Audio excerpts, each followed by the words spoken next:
Fennell Brothers Baseball facility, and Mick is going to teach us the mechanics of the swing and the pitch. And we're going to show the comparisons of Taekwondo with baseball. So let's learn something.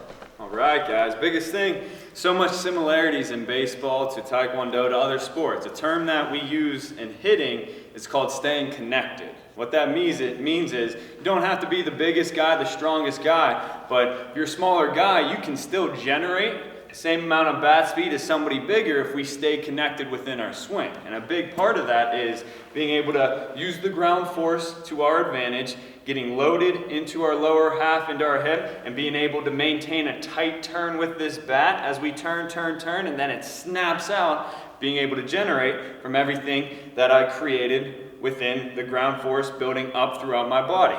So give an example here to you guys is when I'm getting set here, you want to think the first initial load is as I'm loading back, I'm getting loaded into this back hip here.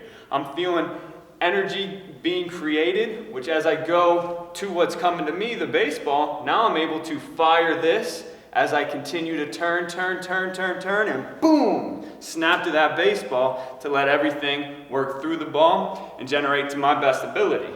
So full swing here for you guys. As I'm loading up, get your load, boom, and letting everything fire through. It's called keeping a good continuous path, going into the ball, continuing through a ball, similar to many actions you might do in Taekwondo, and throwing a punch, throwing a kick, being able to utilize that body to your best ability. Do one more for you guys so you can see, getting everything loaded up, boom, and letting everything fire through with a tight turn to stay connected and generate to the best that you can.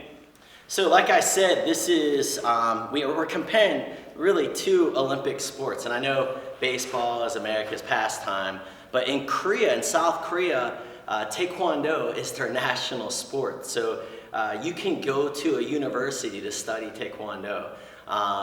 Basically it started in 1988. It was a demonstration sport, and then it was an official sport in 1992 in Barcelona. So a very popular kick in Olympic style Taekwondo is the turning kick. So it's very similar to what Mick said, where basically I could be loading on my back hip to avoid any kind of kick or punch, and then when I'm ready, the timing's ready, I see an opening. What I'm gonna do is I'm gonna step, or I could pivot. Instead of doing the step, I'm pivoting my front foot to open up my hips. So I usually like to pivot 30 degrees. And then from here, I'm gonna drive my hips with my shoulders, and then I'm throwing with my back leg. And I'm gonna kick with the top of my foot or my shin. And while I do that kick, I'm leaning back just like Mick did. So I'll do it slow, my knee comes, so from here, I'm loading back, avoiding any technique. I'm actually gonna turn my front foot 30 degrees. I'm gonna drive my knee up, and then my hip's gonna turn. I'm gonna lean back, so my hip, shoulder, and kick. And here, I'll demonstrate it fast.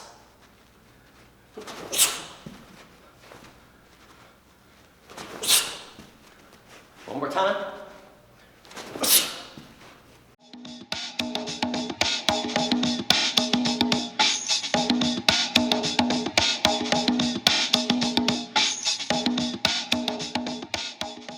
Yeah, I guess, what did you see as far as similarities? One thing that you were mentioning within the kick is the aspect of clearing your hips. Getting to that, how you were mentioning the 30 degrees here, hitter in baseball, MVP player named Josh Donaldson, he discusses that. As a hitter, a lot of hitters will land at a 45-degree angle here where they're clearing their hips in case there's that pitch inside. Now, all that energy stored here can turn, and boom, snap to that inside pitch so you can get to it, rather than the fact if this is closed off, I'm gonna have to disconnect and come around, and now I'm swinging more arms and my legs are getting behind, and I'm not gonna be able to drive that baseball the same way. Similar to clearing that to get to a target to generate into. So I think that was a big similarity within, is just how you have to have space and be put in the right position to let that power and energy fire into whatever you're going to.